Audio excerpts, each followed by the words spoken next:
Welcome to Deep Into Sleep podcast. Welcome, Dr. Nunez, to join us today. Hi, Dr. Nunez. How are you? Hi, Yishan. Dr. Yishan, I'm great. Thank you. Thank you for having me. I know your team did a really interesting global survey recently and involves more than 30,000 participants across 13 different countries. That seems like really huge data. And I'm curious, through that kind of survey, what have you learned about our sleep nowadays globally? Yes, so it's a really interesting survey, and it's interesting because we do it every year. This is the Oh. sixth year that we've done it. And as you mentioned, it's 30,000 people across multiple countries. And what I have found and what I think is so interesting is that sleep awareness continues to grow. Hmm. We see that most people in the survey are saying they understand how important sleep is for their health. More than half of the respondents said that sleep contributes to their long-term health.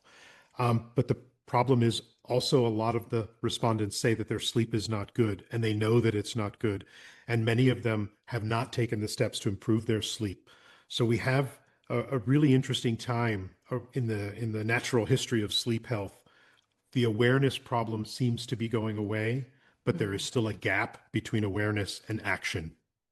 Exactly. I'm glad you mentioned that. When I look at your survey results, that's what I'm feeling. And from my own clinical observation, seems like people all talk about, oh, sleep is important. I need to get good sleep. And mostly what I see is people get anxious if they believe they're sleeping poorly or not enough. But somehow action-wise, right, people still prioritize a lot of other things in life. They still struggle with how to incorporate all this sleep advice online to really into their own daily life. That's a huge gap. And I'm wondering, does it change over the years? Do people do a little bit better over the past 6 years? I think it's very little. As I Mhm. said, there is this gap between awareness and action.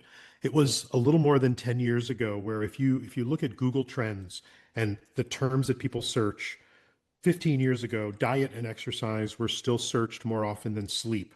But when you look about 10, 15 years ago, it started to change. People started to recognize that sleep was important. We see it in the survey results, not just this year, but every year of these 6 years, it's been growing. And I think because of things like wearables, because we are so aware, sleep is something that we can now measure, we can now think about in ways that, like you said, can even make people anxious. And what we need to recognize is sleep is not just a number. It's not a metric. It's not a switch that you turn on and off. It is a system. It may be the most important foundational system of human physiology because it helps everything work better. Everything. It helps your brain, your mood, your mental health. It helps your cardiovascular health, your immune function. It keeps the brain itself physically healthy. And so as more and more people recognize that, my hope is that the next phase in this natural history is that awareness to action gap starts to close. People will start to realize, these survey results show we get it. Poor sleep is bad for us, but I've prioritized other things, like you said. What do we need to do now to close that gap? Mm-hmm. Yeah, definitely want to talk about the action later. But before that, I'm curious about this increased awareness. And what kind of awareness exactly? Are people just realize sleep is more important? Like you said, it's connect with anything, everything.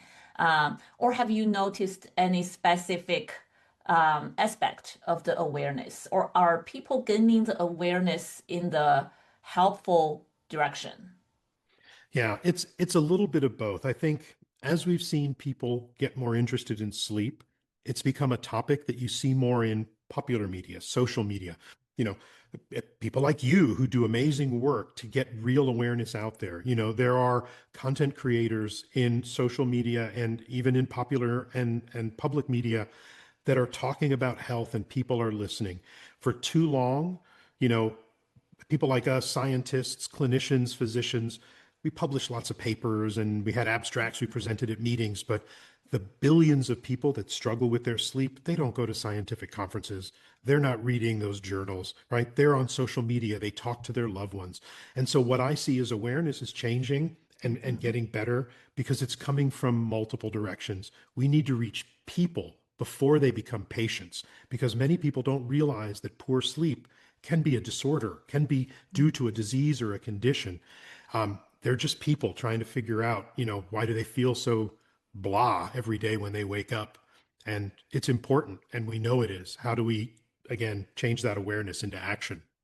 Yeah, and when we talk about awareness, I definitely see it on the both side.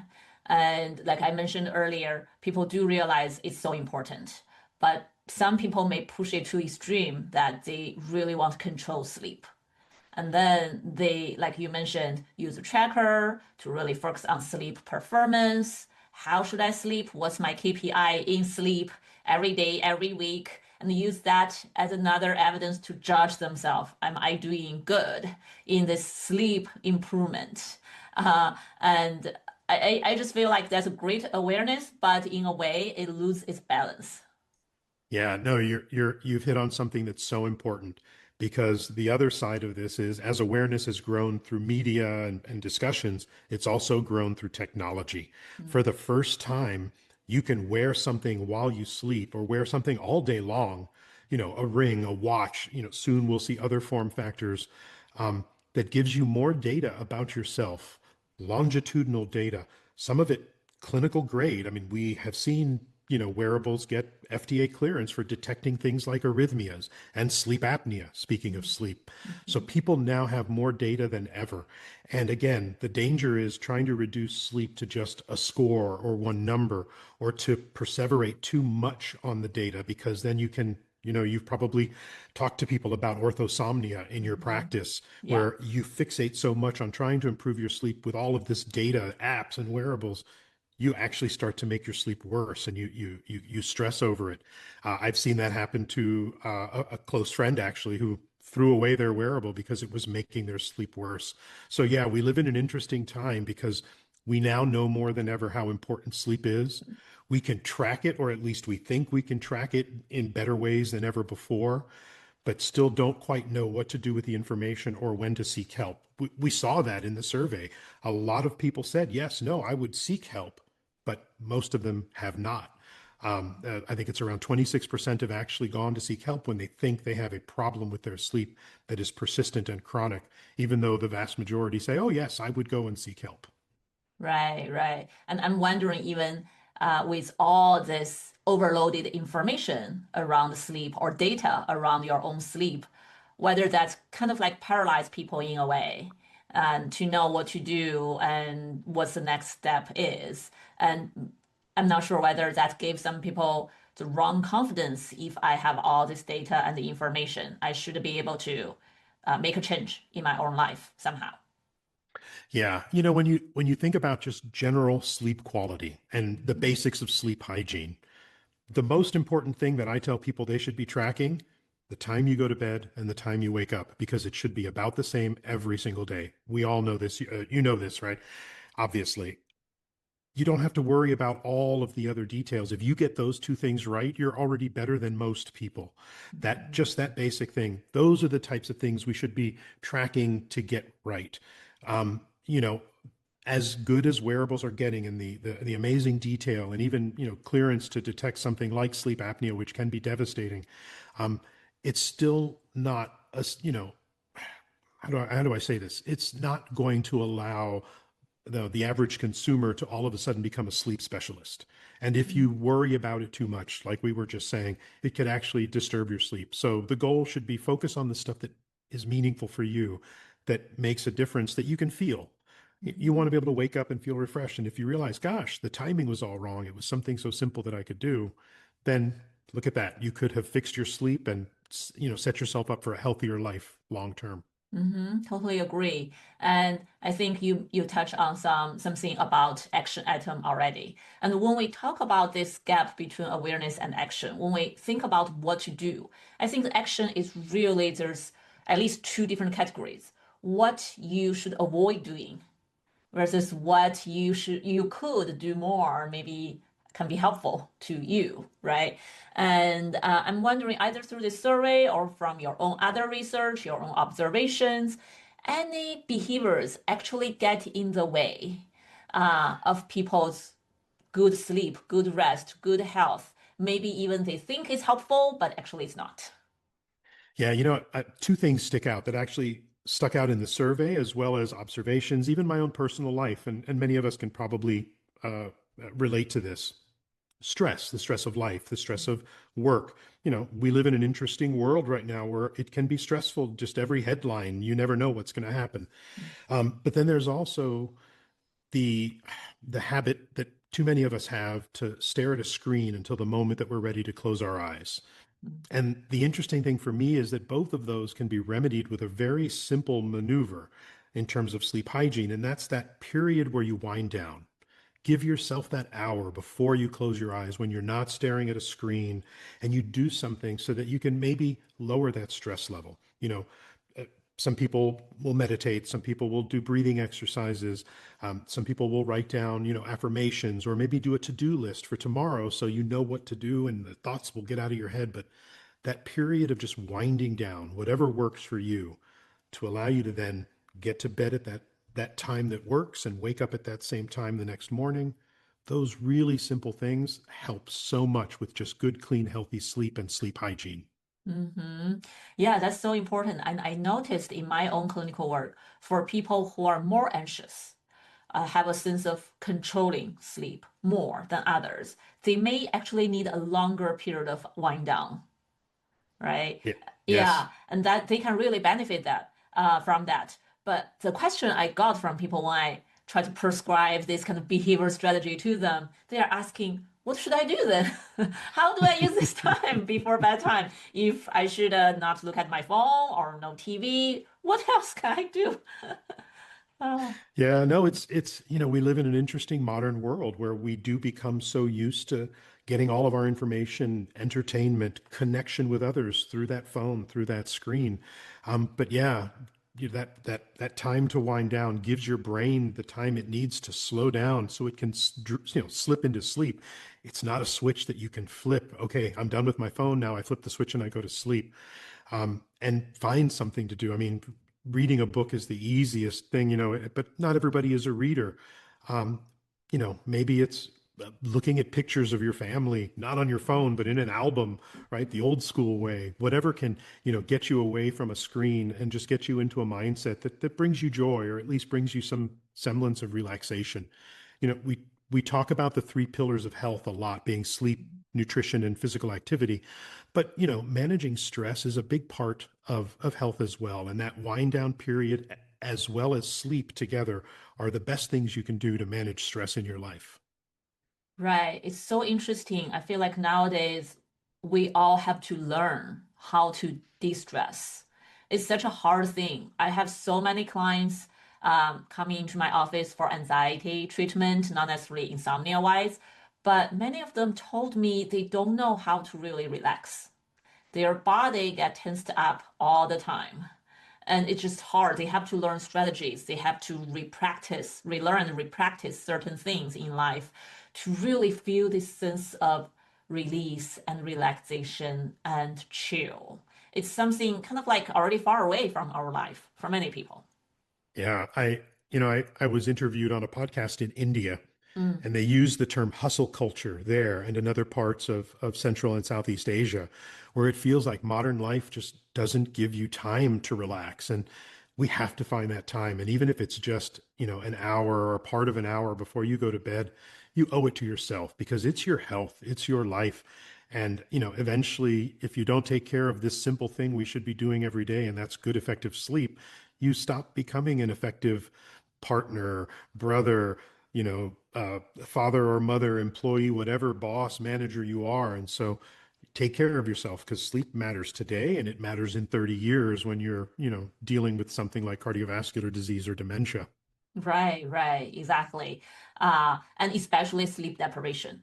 Not necessarily insomnia per se, it really depends on you're struggling with exactly. But I know when you talk about that, it remind me of researches like if you experience sleep deprivation, then you may experience lower level of empathy, at least for some time, and you have lower tolerance of certain like arguments, emotional outbursts, and it will impact your family relationship with your partners, with your children, with your own other family members. Yeah, so that's very interesting to think about what stress can do to us. And sometimes when I teach people to relax, we always use little baby as an example. When you learn belly breathing, just look at how babies breathe, right? But think about every single individual. We grew up, we all come from baby stage. And we used to know how to breathe in a relaxing way. But as we growing up, we slowly shifted to a more stressful, more anxious way of breathing and get used to the fast pace of society. Is so, but the hope is it's still in us. We experienced that before. We can pick it up, relearn. It's just something changed, and that's another level of awareness. Not just aware of the sleep, but also aware what the stress, what the society, what our own other behaviors, our own emotions being impacting us. Yeah. And your original question was, what should we do more of and what should we do less of? And, Hmm. thinking about mindfulness, and then we're talking about sleep and breathing.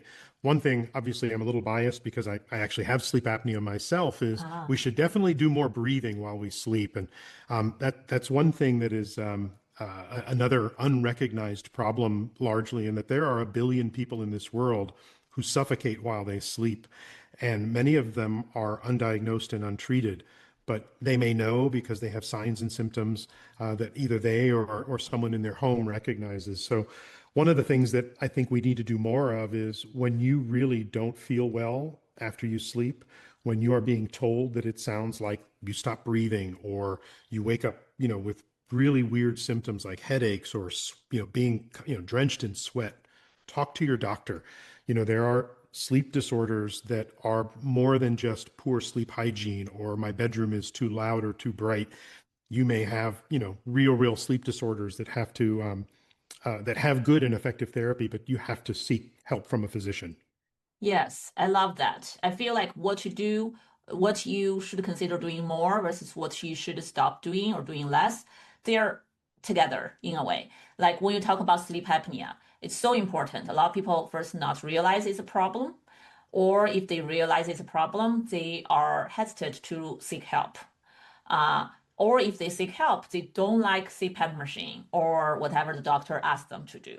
So there's a lot of barriers along each way, right? And I know CPAP machine or whatever the physician, sleep physician suggests patients to do, it possibly can be helpful. But on the other hand, a lot more people out there, instead of going to a physician, they would go online, go to influencers, and the suggestions from the influencers can be so different.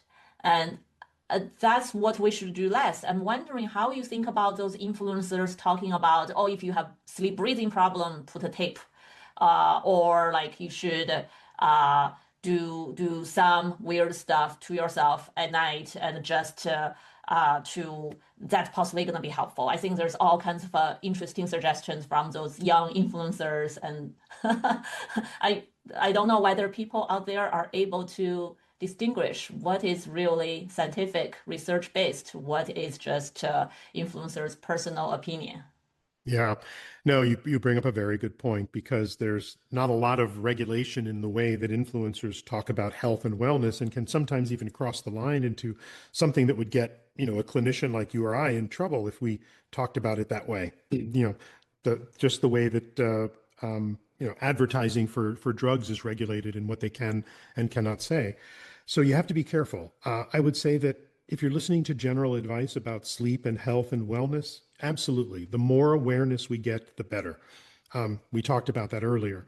But if you have a medical problem, if you feel that something is not right, the place to go is to seek out the care of a professional, a clinician. It's someone who is a specialist in sleep, because that's where you're going to get good information. And sometimes someone who may think, okay, I do mouth taping or something and it alleviates a symptom, may not be alleviating the cause of the symptom. And so Mhm. you really want to understand what's going on, because you're trusting that you have made a diagnosis and then you found the right information about that diagnosis on a social media channel, as opposed to, let me get to the root of the problem and let's find out what the right treatments are. And, I mentioned for sleep apnea, I bring it up because, as I said, there's a billion people that have it, and somewhere between 800 and 900 million are still undiagnosed and untreated. I have it, and I sleep with a CPAP. And yes, you're absolutely right. There's a variety of therapies. Some can be challenging for people, some are not. But at the end of the day, breathing is a really good thing. And if you suffocate multiple times every hour while you sleep, all you're doing is starving your brain and your heart and your other tissues of oxygen. And if you think that's good for you, I have a lot of data that will show you that it can kill you today. You could fall asleep at the wheel and get into an accident, or it can kill you in 30 years because your risk of things like cardiovascular disease, stroke, arrhythmia, obesity, type 2 diabetes, and even dementia, Alzheimer's are increased if you don't get the sleep and the oxygen that your tissues need. So, yeah, and that's, we talk about insomnia. Insomnia is important. Restless leg syndrome is important. There are so many sleep disorders that prevent someone from getting a good night's sleep. So the real message is, my struggle was with sleep apnea. It is no longer a struggle because I'm on therapy. But whatever is the reason, if it's serious, if it's really keeping you from sleeping, you need to, ask for help. Like that survey said, we all know that that's what we should do, but about only a quarter of us actually go and get the help we need. Right, right. That's very common, not only in sleep health, but also in mental health and in many, many other health field. And I think you mentioned really important uh, point is we have to think about, are you treating only the symptoms, or are you really digging down to the bottom of it? What's the cause? Are you doing something about that? That possibly can apply to a lot of different sleep problems and other things in life. And you talk about sleep apnea, but for insomnia, similar thing, right? If you just use melatonin, use some sleeping pills, and okay, I just need to knock myself down to sleep, maybe that's gonna solve my insomnia symptoms. But you did not go down to really how you think about sleep, how you are afraid of sleep. Your sleep anxiety is not handled. Your poor sleep hygiene, your sleep habit did not get changed. So eventually, most people find out those sleeping pills start losing its effect, and then they got stuck. They got even more worried, think about their sleep is broken. So I think it's another layer of example of what you said. Symptom, surface level symptom versus deep down cause, which are important, and we really should care about both, maybe.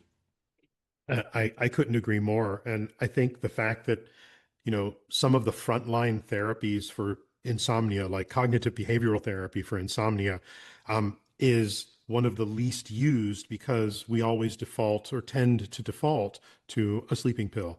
And I understand patients can get desperate, right? They haven't slept well in a long time. And they, like you said, I just need something to sleep tonight.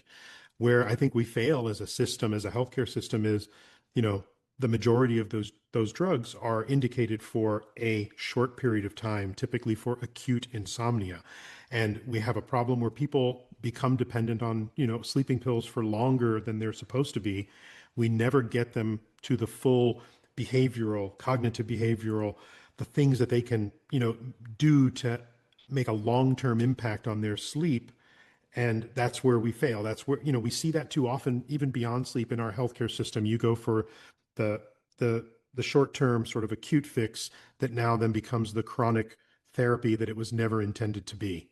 Hmm. Yeah, I think that's very important for awareness also. Think about short term versus long term. Goes back to what you mentioned, what this can kill you today or in 30 years. And I see so many cases like that. I had clients before they until the day they go on the surgery table to handle their heart disease, then find out they have been having sleep apnea for all these years, undiagnosed, untreated, right? So that's possibly highly related to their heart disease. So there's a lot of things like that, like we may not pay attention to today. We may think, oh, we are fine, but the problem is accumulating over time. Yeah, no, absolutely. And that's what happens when we focus so much on something like diet or exercise and neglect sleep. You can have a bad meal, right? You could be really, really good with your Mhm. diet. You miss one meal, it's okay. You can make up for it, the next day. You skip one workout, you're really diligent about going to the gym. Skip one workout, it's not going to be the end of the world. You'll be fine by the next time you go to the gym. But when you have one poor night of sleep, it already starts to take a toll on your body, on your metabolism, on your brain. If a few bad nights of sleep every week happen with regularity, then you're, like you said, starting to build cumulative effects that affect your mood, your awareness, your cognitive ability in the short term. But then little by little, every single day, it's a metabolic insult, it's an immune system insult, it's a cardiovascular insult. And so it's important for people to understand, yes, diet and exercise are important, all of those things, but sleep is foundational to everything. It would be the biggest evolutionary mistake in history, right? We Hmm. are, if you sleep for 8 hours of a 24-hour day, 1/3 of our lives, we are paralyzed. We don't know what's going on. Imagine Hmm. early in our evolution, we would have been picked up and dragged off by a saber-toothed tiger, right? Yeah. It must be important if we put Hmm. ourselves at so much risk and vulnerability to spend 1/3 of our lives paralyzed and unconscious. Right, right, exactly. So really rethink about why sleep even exists, and also think about what people are trying to do around sleep, and uh, that goes back to the question that what kind of sleep is really good sleep. And I think there's so many misperceptions around this. Sometimes we all think, oh, I want high quality of sleep. I want more hours of sleep, right? But what means good sleep exactly? Some people, I hear so many people asking the question, how do I increase the portion of my deep sleep? And for many Chinese patients would ask me, how can I have less dreaming sleep? Because in Chinese culture, we think dreaming is bad. If you remember your dream, if you dream a lot the whole night, that's the way they say I'm sleeping poorly, right? So, but I feel like there's some misperceptions around that. People are pursuing certain things, think that's the goal to get a good, high quality of sleep. No, you're right. I love the cultural example because in some cultures, loud snoring is Mm. considered good restful sleep, Yeah. and don't realize that it's actually one of the primary signs of sleep apnea. But no, you're absolutely right. I think if we go to the basics, then we can help the most people understand. And so obviously there's a need for length of sleep that is roughly between 7 and 9 hours for most people. That's where we kind of land on that 8 hours of good sleep number. Obviously, there have been shown to be genetic variants that require less, but that's not everybody. Those are very few people in the world. So just imagine somewhere between 7, 8 hours is what most people are hopefully likely to get. Then, as we talked about before, to get the good quality sleep, our sleep is based on our circadian rhythms, and our circadian rhythms, it's the master clock for our entire body. There are so many physiologic systems that are based on that. It's not just a sleep wake cycle, but it is anchored in that sleep wake cycle. So the more you can have that regular bedtime and regular wake time every day, 7 days a week, obviously with life, it's never going to be perfect, but the closer you can get, the better. So that helps drive some of the quality. The other part of the quality is the sleeping environment. Most people find it interesting or surprising when they learn that actually the optimal sleep temperature is to be cold. Most people think, oh, no, I want to bundle up in my blanket. I've got my flannel pajamas and I want to stay warm, and don't realize actually the body temperature needs to drop and a colder environment is better. That's why we see the rise of some of these thermoregulation devices. Some of them, you know, uh, uh, almost have a cult following because of how good they are at regulating the temperature for two different halves of a bed so bed partners Mhm. can find the right temperature for them. But also a dark environment. It should be dark. The circadian rhythms are triggered by light. And, look at all of the modern devices we have that have LEDs on them every time you plug it into charge. You've got your phone or your iPad on your nightstand, all this stuff. Those little LEDs, it's light. Eventually, you wake up in the middle of the night, you can sort of see around your room. It has to be dark. Blackout shades, get rid of all those little LEDs if you can. Quiet, right? Whatever you can do to keep it quiet. And then when you wake up, for me, this has proven to be extremely important. Getting good, bright, if possible, sunlight very soon after you wake up to get that circadian rhythm used to the time that you're saying, okay, now I'm awake. It is time for the body to wake up and start to go for the day. I to put those things together for almost anyone, and you get to at least the recipe for good, healthy sleep. If you mix those ingredients together and it still doesn't come out, then that's when you think about a sleep disorder. That's when you may be dealing with someone who's working shift work. I struggle with time zones. I travel a lot for my job around the world.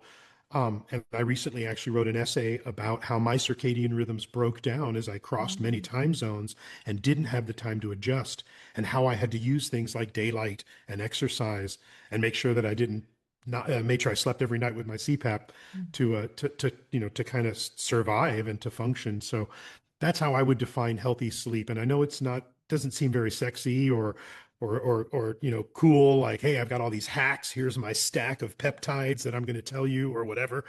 It's the basics of sleep hygiene at least gets you there. And if it doesn't get you all the way there, that's when you talk to someone about possibly having a sleep disorder. Yeah, I love that, especially you share your own experience. I think it's very important for everyone to know there's no one equation fits all in the sleep optimization process. Everyone's sleep is so unique. Everyone has different sleep window and different lifestyle, work style. Like you mentioned, they are struggling with different things. And how you can like tailor the skills, the knowledge you learned to your own needs, to what your body needs. So it's not a fancy like sales pitch. Oh, okay, if you want to sleep good, 1, 2, 3, 4, 5, let's do this, right? That won't work for everyone. But I can see how that is such an easy marketing thing. Okay, there's a formula. I can just copy that to myself. It's easy to remember. For sleep, I think that's the tricky part. It all looks somewhat different, but there's a bigger guideline, like you mentioned, temperature and the sunlight, the wind down, how to deal with stress, how to be mindful, how to be more aware of all this. So I think those um, are shared, common sense. But based on those, we still have to be creative to listen to our own body. And that's also the beauty and the challenge of this process. Yeah, I couldn't agree more. And one thing that we have to make sure we don't forget is women's health in the context of Mm, sleep. You talked about, every patient is unique. When you think about women and as they move through life, and usually there are two areas in their lives. Again, forgive me, I'm speaking from observation, obviously not direct evidence here, but pregnancy and then the perimenopause period where sleep disruption can be very real. And also going through menopause, women who have a lower incidence of things like sleep apnea typically catch up to men as they go through menopause, just like they do with cardiovascular disease. By the age of 70, in both men and women, sleep apnea has a prevalence approaching 90%. It's not a disease. Everyone thinks it's middle-aged overweight men. It is, it's part of human anatomy. A billion people have it because it's part of the way some of us are born. And as you get older, the anatomy gets different, and it's less, just things get less tight and move around and can be more likely to obstruct. mm, But women will present differently even as they age, even as they move through menopause. Oftentimes, women can be diagnosed with anxiety or depression or insomnia when they have something like sleep apnea. So we have to also be very cognizant of the fact that, like you said, listen to your bodies and also recognize that all patients are different, mm. and that we need to not just fall to that male stereotype of how we've studied things in the past and recognize that women's health, especially in the context of sleep, can look very different and needs to be approached very differently. Yeah, I really appreciate you specifically mentioned women's health and women's sleep problems. I start realizing that more and more, and I am trying to combine my knowledge in women's sexual health and women's sleep health. And I also realize it's such an under-researched, underspoken area. I hope there are going to be more and more research and guidelines coming out and to help women get through different life stages, understand their body and what they need more and more. And I think that not only help with the patient's self-awareness, but also help a lot of providers to be more equipped to deal with different situations. And at least we can provide some basic education to the patients to the women who are struggling. Like what you mentioned, that two stage, that's I think is very accurate based on a lot of our observations as well. And from some research, I think that's also very evidence-based. Those like pregnancy and menopausal period all around menopausal, right? And it's most challenging for most women. And what should we do? When you mentioned the temperature change, those are great equipment for a lot of women going through menopause. And it just helps them adjust the temperature, the deal with hot flash at night. And yes, things like that, like technology can really hopefully can change our lives in different ways. Yeah, I have a really interesting technology example. So we've Mm. been talking about sleep apnea and CPAP as one of the devices for therapy. These CPAP devices have algorithms which drive how they apply pressure during the breath cycle to allow the airway to stay open. There is a different algorithm in the market for women. This algorithm is specifically designed so that the pressure of the airway is applied in ways that is specific to the way a woman's airway responds to pressure versus a man's. So it makes it more comfortable and obviously more likely that they become adherent to therapy. So there are really interesting technological ways to look at the differences in people, between men and women and how they respond. Because you know what? Everybody breathes and everybody sleeps, and we all deserve not to suffocate while we sleep. And it's unfortunate that women, again, often either misdiagnosed or diagnosed late. And so it's great to see the technology, that awareness around women's health is finally allowing the therapy that they deserve to happen for them. Yeah, yeah, that's great to know. There's so many technology advancement in different areas. And I just hope we know that more and more. I hope the public know that more and more. I feel like as providers, when we go to sleep conferences, we see so many new things coming out every year. But do public know? Do everyone knows what they need and maybe there's some solutions, there's some help out there. I think there's still gap over there. Also, the professional word and professional information, like you mentioned, and the general public's awareness of the development in the field. And of course, another layer is what you mentioned earlier is this individual personal awareness of their own sleep versus personal action. I feel like we covered a lot of great information today. Thank you very much. Is there any last final wisdom you want to share with everyone who may be watching or listening? Yeah, just the last word is to sum up some of the things I've said. That sleep is truly foundational to human health, to human wellness, performance, longevity, our health span. It's the single most important thing that you can do every day for yourself. If you learned a little something today from this discussion, I hope there's something you can apply that helps you sleep a little bit better tonight and every night. And if you do have questions, there are amazing practitioners like Dr. Yishan and others who help people every day with their sleep problems. And, it's too important to ignore. Thank you very much. Yeah, I think ResMed is doing great work too, and I will put all the information and the links down below in the show note. So whoever watching and listening, if you want to read more, find more about all this information, you can find that under the show in the show notes. Thank you so much, Dr. Nunez, for coming here and sharing all this great information with us. Thank you. It was my pleasure.